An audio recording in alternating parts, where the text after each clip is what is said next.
All right, ladies and gentlemen. So I have actually been struggling to even log into World of Warcraft today after their stupid little update or whatever the hell it is.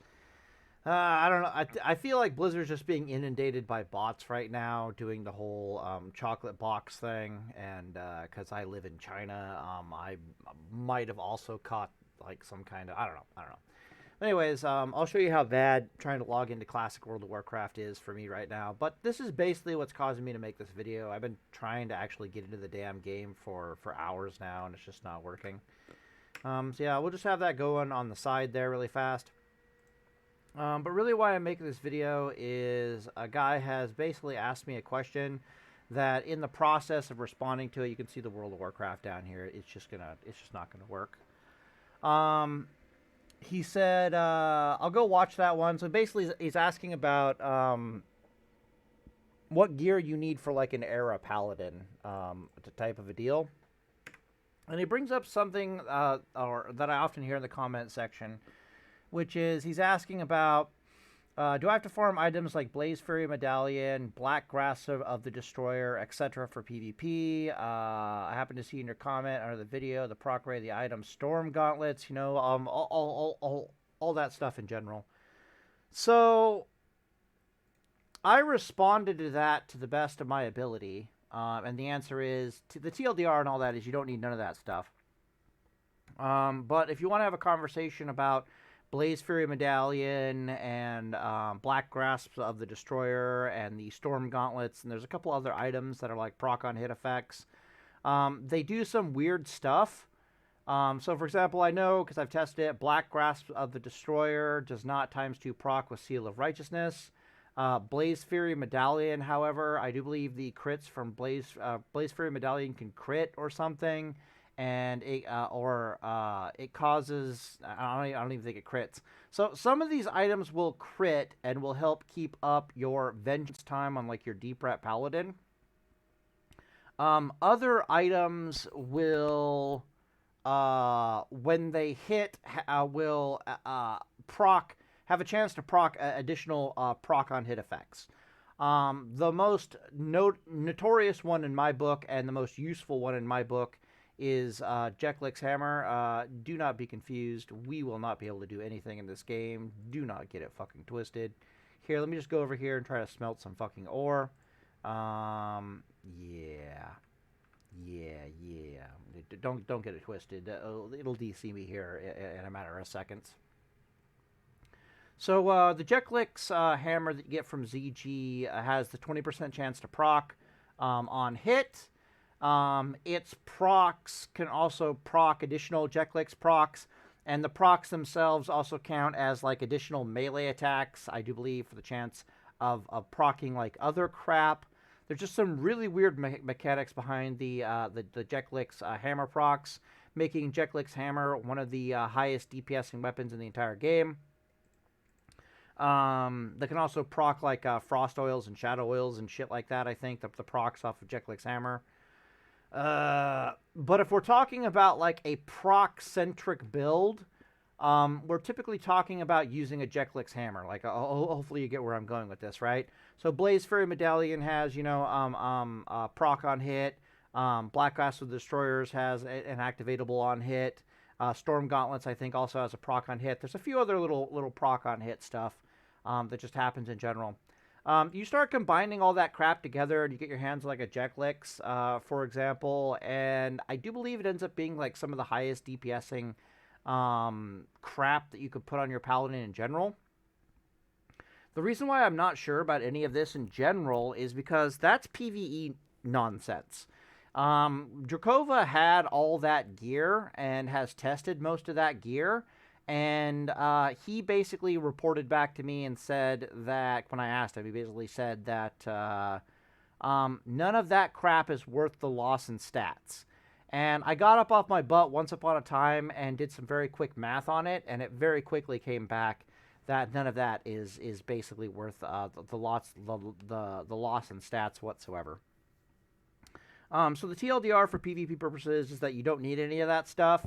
If you're on the Pally Discord, the Pally Discord is terrible. The TLDR and the Pally Discord, as near as I can tell, is that all the intelligent people are come to me for Paladin PvP info, and if you don't like me for whatever reason, you tend to be on the Pally Discord. And the Pally Discord theory crafting is notoriously, because of this, the Paladin Discord theory crafting is notoriously anti-Pally time in its theory crafting, and they come up with some really weird shit.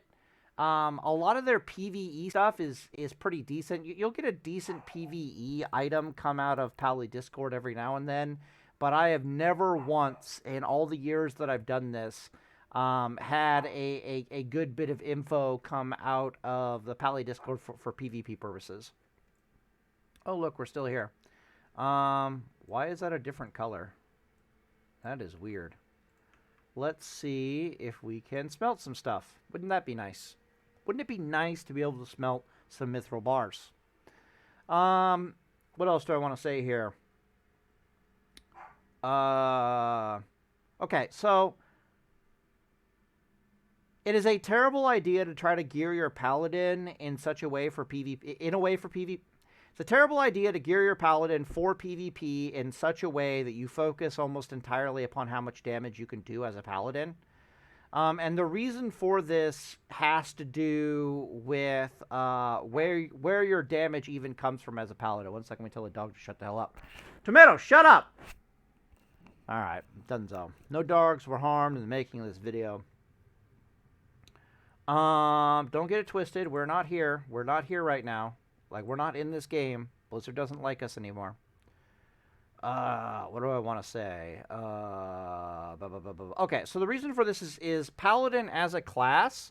The vast majority of your damage as a Paladin as a class, or even I would say your PvP viability and or your damage as a class comes from either reflect damage, aka Reckoning, aka Eye for an Eye, or it comes from the fact, like with the Deep Holy Paladins, it comes from the fact that you're just a relentless, incredibly difficult to kill turd that just will not stop beating the crap out of your enemies. They can't get you off of them. Like I made the whole time on target a video recently, blah, blah, blah, blah, blah.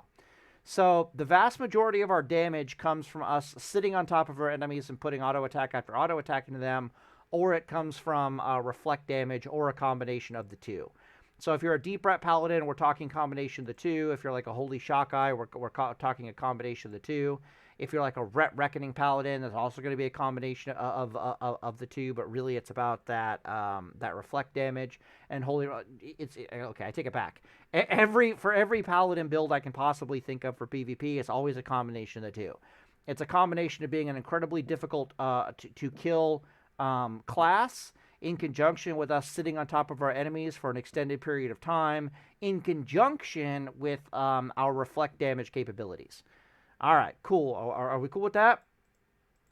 If I put on all those items on my paladin for PvP purposes, what's going to happen is, yeah, my auto attacks will do a ton of damage, but I have no survivability whatsoever. And when I don't have any survivability whatsoever, you can suddenly kiss those two aspects that I was just talking about goodbye. Like, am I able to sit on top of my enemies for an extended period of time and put auto attack after auto attack into them? No, I am fucking not able to do that. Am I able to survive enemy nonsense and charge up a bunch of reflect damage and then jump all over my opponents? No, I am not. So it's just not worth the loss of your stats, like period, end of story. To put on, to mess around with any of that stuff whatsoever. Of all those items and pieces, like of the Black Grass Destroyer, Blazefury Medallion, Storm Gauntlets, and there's a few other ones, and then Jeklik's Hammer. Jeklik's Hammer is the only one that's even remotely serviceable to put on your Paladin and accept the loss of the stats. But even then, it is most certainly not ideal. The other question he asks is, do I need to put a weapon chain on my Might of Minithil? I'm like, hell no. The only class that disarms us, I think rogues can disarm, but I've never been disarmed by a rogue. The only class that disarms us is warriors. It costs them like a ton of rage. The easiest way to beat warriors is to go sword and board against them, so they're not even going to want to disarm you. You just want to rage starve them in general. So it's like, we don't need... on top of that, usually you're beating on warriors with Seal of Righteousness rather than Seal of Command. Why is this? Because Seal of Command can often cause parry haste with the warriors. You're often playing sword and board versus warriors. I can just find it here really fast. Let me pause the video and I'll pull up Drakova versus a warrior. Okay, here we are. Hopefully this isn't too loud. Let's get this actually up to some high levels here. Okay, so this is Drakova in a Mida Minithil with a Burrower Shell, and I believe this is Blackhand's Breath. Blackhand's Breath. Oh, this actually might be a Naxxramas shield trinket. I really don't know. No idea what these gauntlets are. Strong arm gauntlets. Maybe this doesn't let him be disarmed or something like that. I have no idea what these gauntlets are or why it's even here. But you can see he'll start the fight with a Mida Minithil. Just to bonk the guy. I think we're going to throw a stun. We're going to bonk him again. And then it's not going to take him long at all to go sword and board here. Okay, so now we're suddenly sword and board. He's only Might of Minithil for the Hodge stun, basically. You know, get the Hodge stun, you know, do a judgment, bitch slap him with a Might of Minithil. It's also a bit more realistic to be caught out by a warrior with your Might of Minithil as opposed to your sword and board. But I want you to watch the warrior's rage bar during the entirety of this. You can see that he activated his Burrower Shell, so that's really going to nerf his opponent's rage.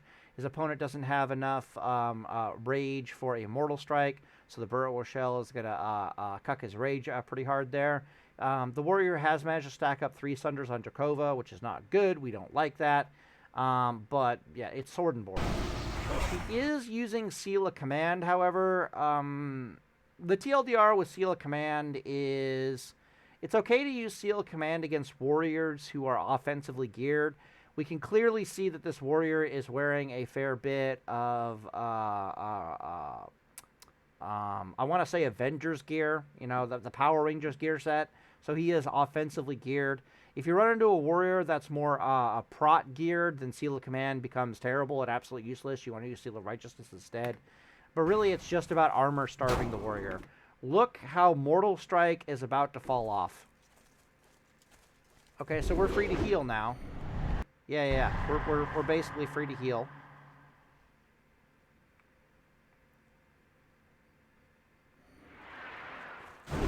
Okay, cool. Okay, so yeah, so he came in, he immediately put the Mortal Strike back up. Need to have that back up. Dodge. Okay, we bubbled. Put 2 Holy Lights and press W. Okay. Ooh, what's that? Flash of light? Okay. What aura did we use? Oh, we're going with the Holy Aura. We're back to Might of Minithil. Why? Because our hard stun is up. Right? Stun, judge. One more hit, and right back into the sword and board. Yep, that's how it's done. Now watch the warrior's rage generation. Now the warrior's the sword and board. Doesn't like that combo very much.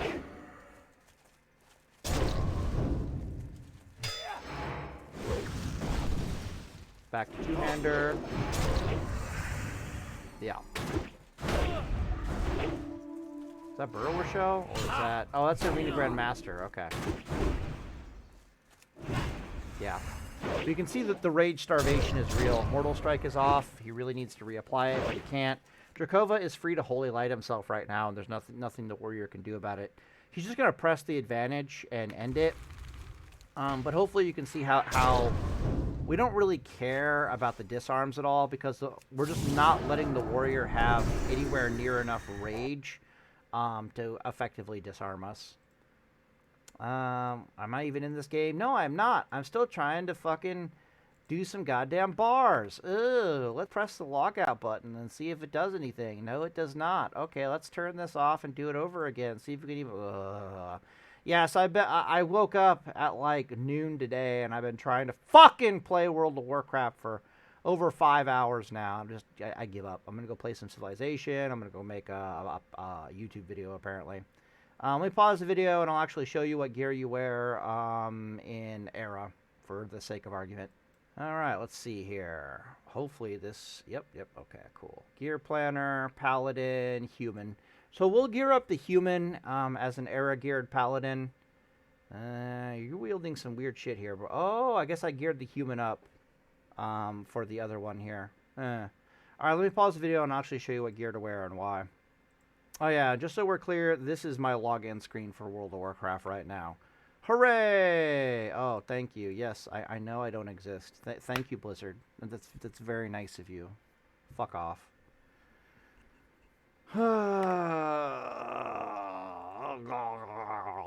Alright, so the first elephant in the room is that unironically, how do I put this? If you're a heal Reckoning Paladin, if you are a Deep Holy Paladin, if you're a Holy Reckoning Paladin, the Tier 3 suit, like 8-piece Tier 3, with a thick obsidian breastplate and a Might of Minithil, is some of the most terrifying gear you can put on your Paladin in the entire game. The reason for this, we talked about this before. You as a Paladin do 80% of your damage butt naked with a good two-handed weapon, and Might of Minithil is the best two-handed weapon that you can put on your Paladin pretty much the entire game. If you then have thick obsidian breastplate with full tier 3, Jesus fucking Christ, are you hard to kill. Healing yourself, your cleanses healing you for 200 is absolutely ridiculous. You have like 400 plus healing. You have like 7,000 hit points. You are a literal war in a can. You're basically a time on target monstrosity. If we're talking about time on target Paladin, full tier 3 or the fire resist build is pretty much the way to go. But full tier 3 is just monstrous. Like it's objectively monstrous. Even as a Reckoning Paladin, full tier 3 with a Might of Minithil is absolutely fucking terrifying for your opponents to deal with. So deep ret Paladins don't mind full tier 3. There's no Paladin in the build that is unhappy being full tier 3 with a thick obsidian breastplate. Some of them do it better than others. The only Paladin that's like, nah, I'd like that other, the stuff Drakova is wearing in the video, please, is specifically Reckoning. Heal Reckoning can go either way. They're perfectly happy in the tier 3 or the stuff that we're about to show here really fast. So anyways, let me pause this damn video. Alright, ladies and gentlemen, let's go check this out then. Alright, so this is probably some of the best gear I could possibly think of to put on a Paladin here. Let me double check really fast here. We got movement speed. Fire resist, doesn't really matter what we put on the cloak there. 100 health, 9 stam, and plus healing probably. Yeah, okay, cool. We could very easily make this into plus strength. Let's see here. Where's it at? Where is it at? It's like 15 strength or 15 agility, right? Right. 15 agi, 15 strength. Season Discovery has 15 strength. That's kind of weird. I know there's a 15 strength around here somewhere. Come here. Ah, just agility. That sucks. I prefer the plus healing personally, but we can put on the agility there. It's perfectly fine. Okay, so this is a Reckoning build. So we have the talents, Reckoning here. We got the protection talents. We have nothing in Holy whatsoever. The whole reason why I'm showing this particular setup and this particular build is because we already talked about the other Paladins. Like, you put them in full tier 3, they're happy as a clam. There are other variations of this build that are more budget oriented. Let me drink a drink of water here. So, for example, you could easily replace any of these pieces with bits of Avengers here and there. There's one build that uses like 4 pieces of Avengers. There's other, that's if you don't have the rank gear. There's other builds that don't use three-piece marshals. Because when we're talking 3-piece marshals on your Paladin, you're usually talking rank 13. So it's like a rank 12 build for your Paladin, and that means you won't have the helmet here. This suddenly becomes an Avengers helmet, and then a few little bits and bobs get changed around here. If you don't have access to the Grand Spauldrons, you can very easily use the Avengers instead. Blah, blah, blah, blah, blah. The cloak is also extremely malleable. You could just as easily have a Dragon's Blood cape here for Molten Core. It'd be perfectly fine. There are a million different options for the belts in the game. Girdle of the Mentor is by far the best. But there's other ones from like AQ that have like Belt of the Fallen Emperor, strength, agility, stamina, intellect, a bunch of plus healing on it. So, but it doesn't have the critical strike, and it doesn't have the hit percentage, right? But it just gives you like better raw stats. The Royal Encourage belt, I think, is in the same area: strength, agility, stamina, parry, and then melee defense. Onslaught girdle, of course, is amazing. Get that out of Molten Core. Even the BWL one, BWL Blackwing Lair, is absolutely amazing. It's just whether you want more int on your build or you want more like critical strike, if you want to think of it that way, right? Because 10 agility is only worth half a crit chance. Where's the other one that's really good? The Fallen Emperor. The Fallen Emperor, 13 agility. It's a little over half of a critical strike chance. But it gives you a thicker intellect bar and a thicker plus healing bar. So some of these get swapped out for other little items, like, a whole season to taste thing. This build is a little bit on the low end of the mana. You can see it has a sub 4,000 mana bar. That very easily gets changed, however, if you're talking about a different talent build. Blah, blah, blah, blah, blah. Mark of Cthulhu here could be swapped out for something else, but it's here for, plus hit percent chance. You'll notice that the build is over hit capped at 6%. Drakova talks about this. He says that in the Naxxramas gear, you often run into like a bunch of enemies like warriors and rogues and stuff, but particularly warriors that have a bunch of melee defense on them. So he feels that having 6% melee hit is actually worth it in Era, because you're going to run into enemies where the extra 1% hit is actually worth a damn. Otherwise, you'll start missing attacks on things like warriors and druids and a bunch of other stuff you can run into. So he doesn't mind being overly hit capped. Our 2 rings are pretty much just stamina crit rings. So you got the Ring of Reckoning, doesn't come off you.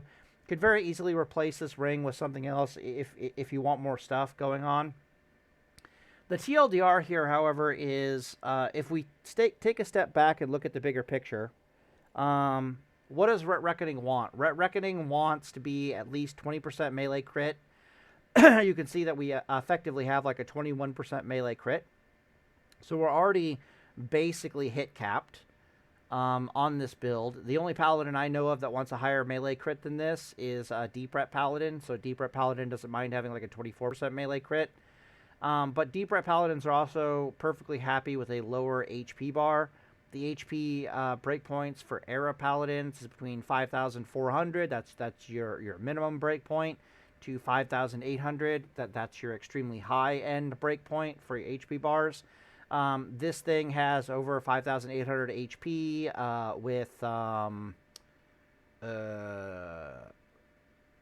Wild Blossom Berry buff from Fellwood, right? You out of combat, click button, give yourself a plus 10 stamina. You'll be well and truly over the high-end HP breakpoint, which means that some of this gear could very easily be swapped out for, like, more damage. But we don't need any more melee hit. We don't need any more melee crit. So it's very questionable what the hell we're going to even swap out this stuff with. Me personally, I prefer to swap out the belt, because it's going to be a little bit hard to get your hands on probably the best DPS belt in the entire game. For just a, where's it at? It's not the Emperor one. I want the one, is it this thing? No. I want the one with that's pretty thick on the mana bar. Do I want this? It's 0.5% crit, so I'll lose. This belt here is worth 2% crit, right? Yeah. Huh. So I'm going to lose a fair bit of crit. I guess I go with the Emperor belt, right? Hard to say. If I put on the Emperor belt, you can see my critical strike is now below 20%, but it's not that far below 20%. My mana bar shoots up, my HP bar goes down. It just is what it is. Well, let's go back to the Mentor really fast. That's a Season of Discovery piece. Fuck that. Fuck off. Okay, cool. I prefer a thicker mana bar personally, but I'm playing Healing Wreck these days. Anyways, the build has 3-piece Marshall's gear, so you do have the really short duration Hodge stuns. The build has a thick obsidian breastplate on top of, like, even if we didn't have a thick obsidian breastplate right here, 5,800 HP is your breakpoint without thick obsidian, is your high-end HP breakpoint without a thick obsidian breastplate. Putting a thick obsidian breastplate on this thing at that point is just obscene and overkill, and it becomes very, very beautiful. Definitely get the shoulders. These shoulders are pretty much the telltale sign that you're dealing with a paladin that knows what the hell they're doing. If we look at this stupid thing in 3D, let's view it in 3D really fast. This is a dwarf? Really? Dwarf male. We want human male. Okay, cool. Yeah, this is pretty much what the thing looks like when it's running at you. If we watch Drakova verse 2, my favorite video, I guess I gotta type in cock. Hooray! If I watch my favorite video of Drakova versus 2 cocky shamans here, let's see if we can get a look at what gear he's wearing here. So our boy is clearly in, he's got the Marshal's helmet, right, obviously. He's got the Grand Marshal's Crusaders. He's wearing, I think, a purple or a blue shirt, which is what I like to do. His boots are either Marshall's boots or they're the golden boots of some kind. Okay, he's wearing a different pair of pants than Avengers. I think this is a Grand Crusader's pants, if I recall correctly. So let's see if we can't type in Crusader here.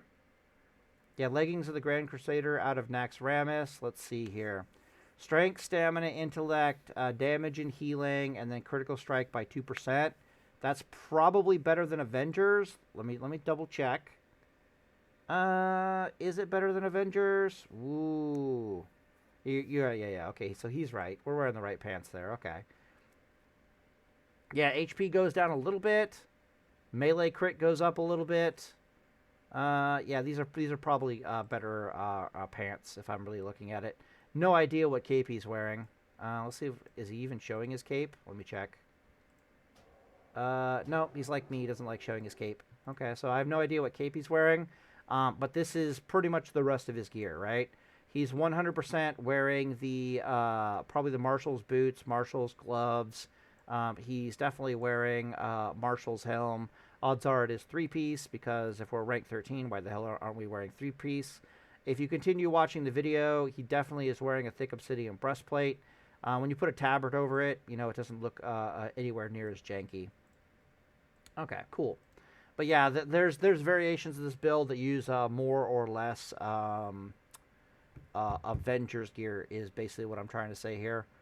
What else is there to say? Let me think. Let's keep playing the video here really fast. I've already killed one of these damn shamans. We can play it in full. I just love this video. Goes in, gets a Zerker buff, and suddenly it's like two shamans are after him. Let's see when his thick obsidian breastplate decides to pop. Yeah, this right here is his thick obsidian breastplate for a nature damage absorb. I don't think it's going to do anything. He's going to bubble here in a hot second. But he definitely has a thick obsidian breastplate on. I think he's wearing a purple shirt. Yeah, silk purple shirt with the Knights thing of a boober. I'll see if I can't log in and show what gear I'm currently wearing. Do. But yeah, so that's your like final form Paladin build. It hits all the breakpoints that you want out of your build. You have a reasonably thick mana bar to play with, so you're kind of happy with that. It's just absolutely effing amazing. If we wanted a higher melee critical strike, we would start swapping out some of these pieces for Avenger gear. What happens when you start swapping out some of these pieces for the Avenger gear is that your HP bar starts dropping, but your mana bar starts going up, your spell power starts going up, and your melee crit starts going up, all at the sacrifice of your HP bar. But since this is a Reckoning Paladin, we don't really want to mess with that. Alright, so this is my Paladin right now in game. Let's see if we can actually enter the stupid game, and I'll show it off really fast. Yeah, I'm still stuck here, which is awesome. If I go over here and I try to smelt, it'll still not work. I've been trying to do it the entire time. Oh, it's actually working? What the fuck? That's different. Anyways, I've currently got 6-piece rank 10 gear. I picked this up recently, so I put it on my Paladin. I picked this up recently, so I put it on my Paladin. I was planning on leaning into the fire resist a little bit, getting like a plus 15 fire enchant to the cloak, and hopefully use that rather than until I get my hands on a better cloak. I still need to buy the 2-piece light forge off of the auction house. But I did manage to get plus 20 fire resist on the legs and plus 20 fire resist on the helm. Thank God for that. And I definitely need a better ring than this. And of course, we have a Don Julio's. But I can swap over here to my dwarf, which is why I did not want to gear up a dwarf here really fast, and show what we're doing for Era. So currently on Era, this is my goal as far as Paladin gearing is concerned. I want the 2-piece Lawbringer. I want the 6-piece rank 10 gear. I want fire resist on head and legs. I want a Myrmidon Signet if I was a rich bastard. Otherwise, I'm just going to try to pick up whatever I can out of Molten Core. Definitely rocking a Don Julio's. Trinkets will be Goblin Mortar, Novish Netomatic. You know the drill. Lawbringer Bracers, Lawbringer Bell. I want a Fireproof Cloak or a Dragon's Blood Cape. If I get my hands on a Dragon's Blood Cape, then I'm perfectly happy making these enchants here HP enchants. But it's probably going to be easier and more realistic for me to get my hands on a Fireproof Cloak, or the equivalent, which I kind of already have in-game, which is this random piece of shit that I already got in a dungeon. Okay, cool. Now the game's lacking out and will DC me. Awesome. So I can easily put on some substitutes there. The reason why I'm leaning into the fire resist currently is I can get up to 95 fire resist with 451 HP. If I do the Wild Blossom Berries, I'll shoot up to 5,551 hit points. I know from experience that in Phase 1, the HP breakpoint for your Paladin without any resistances whatsoever is 5,200 to 5,600, somewhere around there. So when you're at 5,400 HP, you're going to survive pretty much every single burst that exists in the entire game. So to stack any more HP on this Paladin, in my personal opinion, is going to be overkill. If I go the HP route with this Paladin, so if I swap this out for the 100 HP Librams, and I swap this out for a Dragon's Blood Cape, you can see that we're going 4,851 HP. That is an obscenely excessive amount of HP for Phase 1. That's like above and beyond necessary, and so it becomes more applicable to sacrifice that HP to try to see what else we can get out of it. And as you recall, what I basically sacrificed that HP for was fire resistance, and I ended up getting this fire resist upwards of like 95 fire resist. 95 fire resist, what that's basically going to do for me, yeah, the game's just lagged out, great. What 95 fire resist will do for me is divide by 40 equals, yeah. So 95 fire resist is going to give me about a 24% fire resistance chance. It's not high enough to hit the soft cap breakpoint, so I will see fire resist not doing anything on my Paladin, which is kind of bad. I could very easily fix that with some trinket swapping, though. You know, get up to the 120 fire resist soft cap. But really, what this is going to give me, it's going to give me a very close to a 30% chance to resist grenade stuns and to resist goblin mortar stuns. And since I'm already kind of HP capped on my Paladin, I'm figuring that the fire resist is going to move the needle more than anything else. I did tinker around with, let me swap it back here so I don't get confused. Where's my 20 fire resist? There we go. And where's the other one? There we go. And we want a fireproof cloak. Yeah, the Onyxia cloak is actually pretty good too, if I recall correctly. I can try looking for that. Ani? No. Onyx? Damn it, man. Alright, whatever. We'll have the fireproof cloak on that, I guess. But yeah, I got the 95 fire resist. I had considered doing this.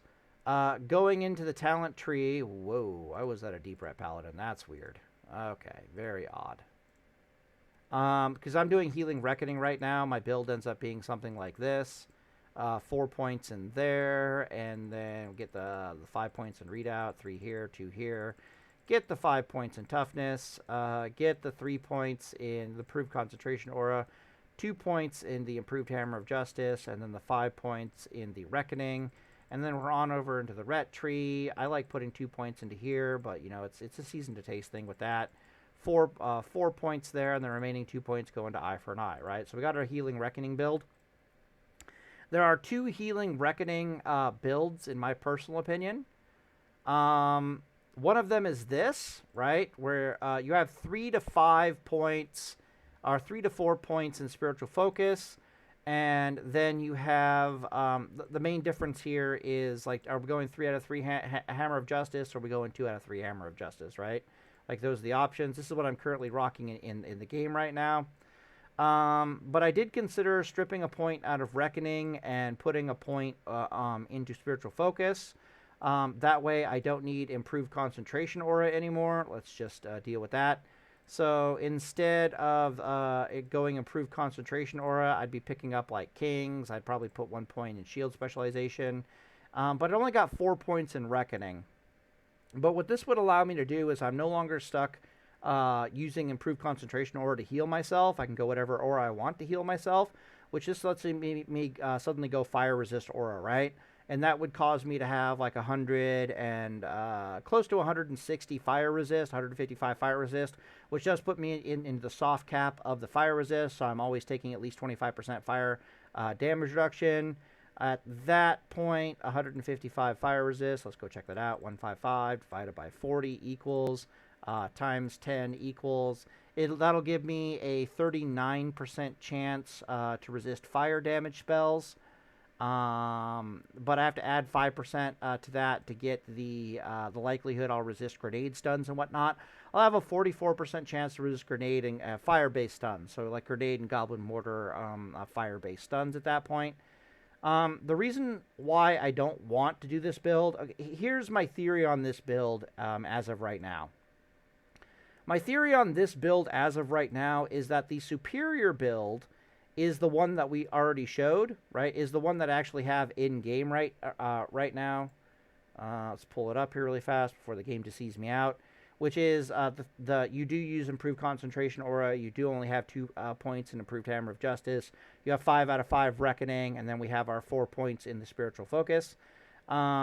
I think that's the better build right now in Phase 1 because our enemies have very low critical strike chance. In Phase 1, our enemies have a very low crit chance. Once Blackwing Lair comes out, they'll start getting reasonable critical strike chances. And then when BWL comes out, when AQ comes out, that's when our enemies start getting really, really high critical strike chance. And then Nax Ramus gearing very wisely does not increase anybody's critical... So, what I'm trying to say here is that in Phase 1, the gear that everybody gets out of Molten Core increases, the enemy caster gear, increases their spell power but not their critical strike chance. And then when Blackwing Lair comes out, suddenly enemy spellcasters will have access to a bunch of critical strike chance gear. Then when AQ comes out, our enemies gain even more access to spell power and critical strike gear. And then when Nax Ramus comes out, our enemies just gain they gain even more critical strike, but they don't actually go up in spell power. So our enemies are going to go up in critical strike more and more and more over time. And what I feel like is going to happen is that the more critical strike our enemies have, the more I can actually start to devalue this 1 point in Reckoning. So if we're talking like AQ gearing, in AQ gearing, suddenly I think this build is 100% viable, and going the fire resist route is 100% viable. Because our enemies are going to have so much critical strike chance that you only having an 80% chance to suck to get a Reckoning charge when you get crit is perfectly fine. If anything, you're going to get crit like 6 times for every Rec Bomb you put into the enemy. So you can pretty much guarantee that you'll have a full Rec Bomb regardless if you have 5 out of 5 Reckoning or if you have 4 out of 5 Reckoning.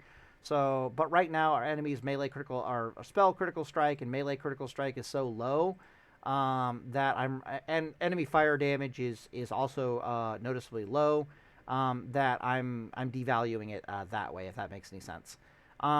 So yeah, current build is the one I already showed. Let's strip a point out of there. Let's strip this point away. Let's strip that. Let's just, come on, give me all them points. Fuck off. Reset. 1, 2, 3, 4, 5. 1, 2, 1, 2, 1, 2, 3, 4, 5. 1, 2, 3, 1, 2, and then 1, 2, 3, 4, 5. So this is the build for phase 1 and probably in Blackwing Lair as well.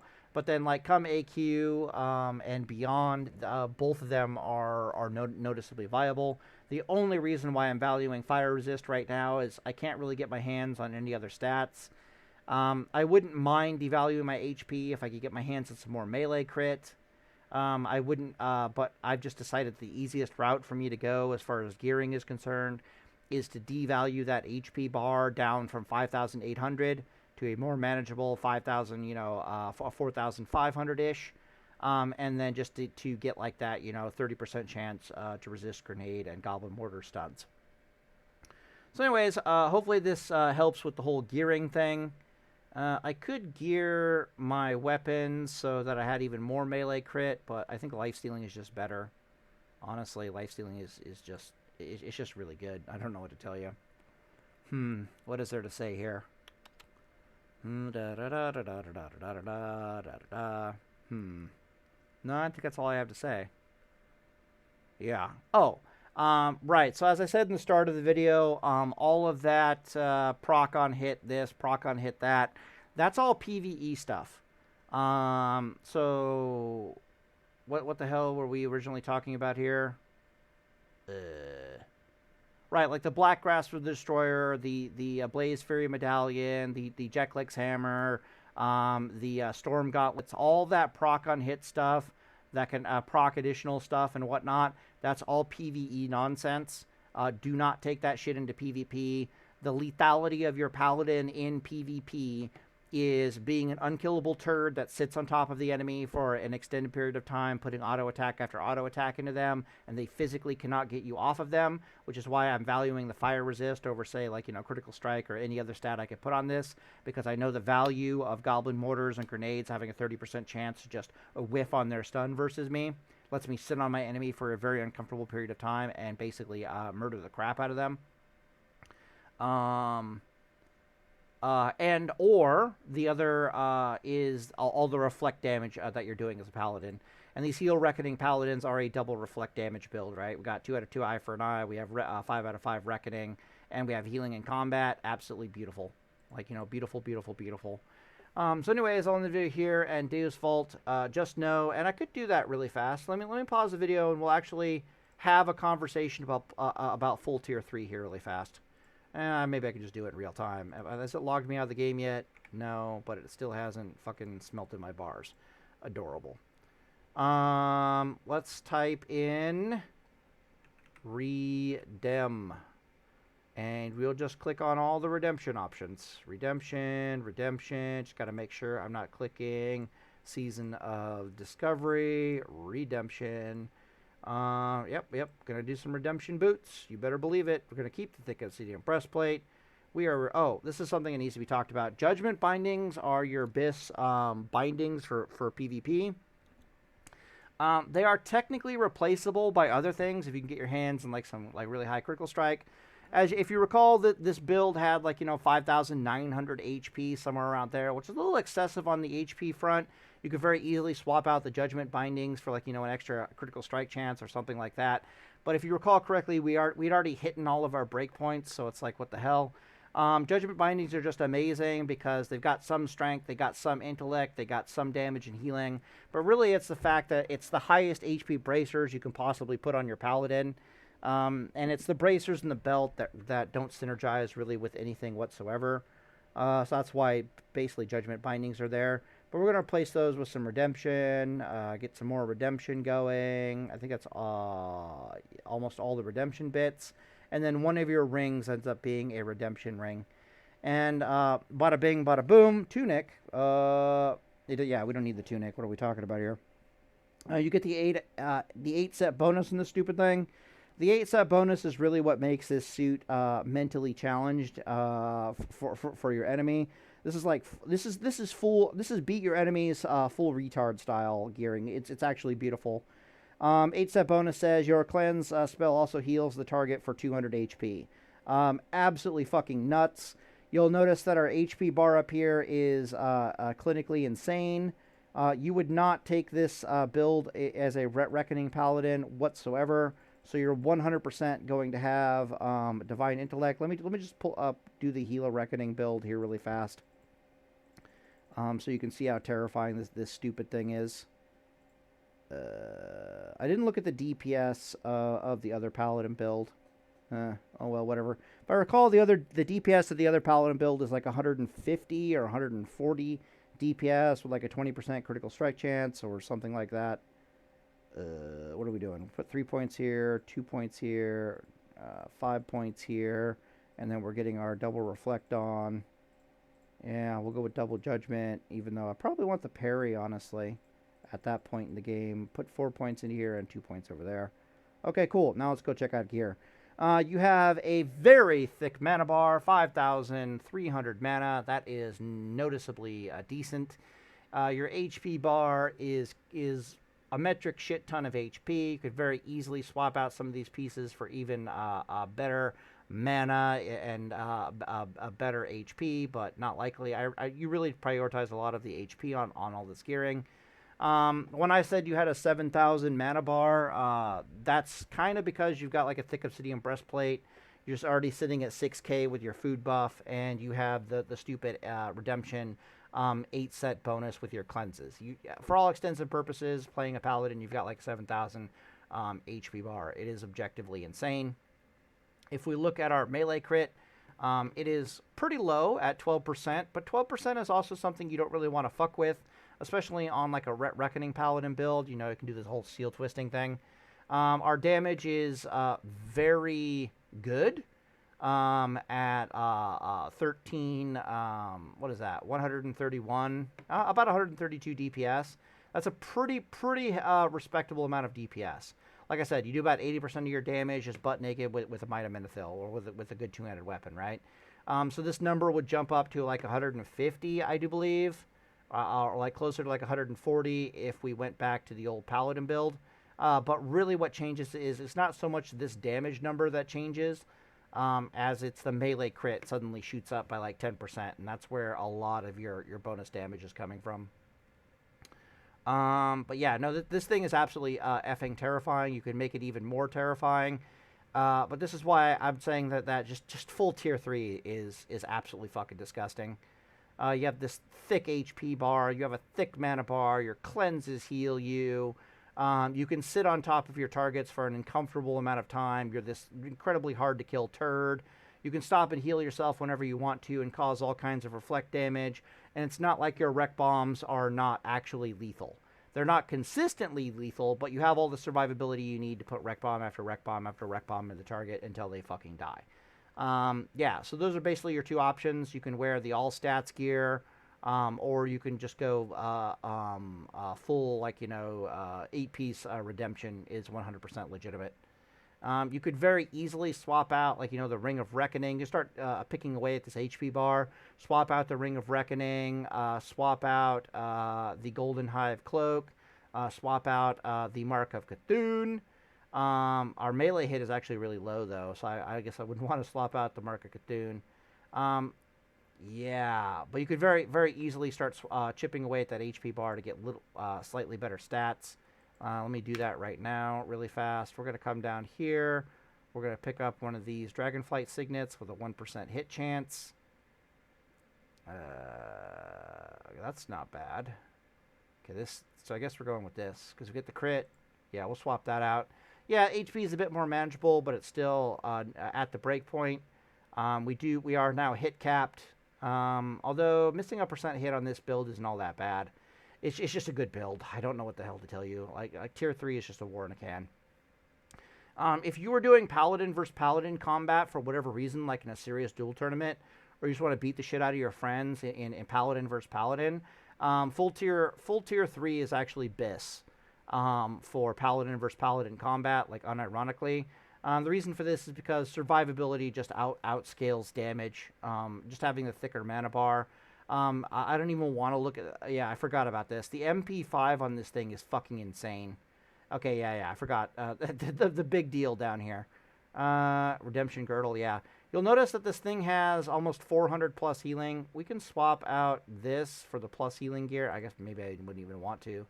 But it's very close to 400 plus healing. You sneeze at this thing with some different enchants, you'll have 400 plus healing.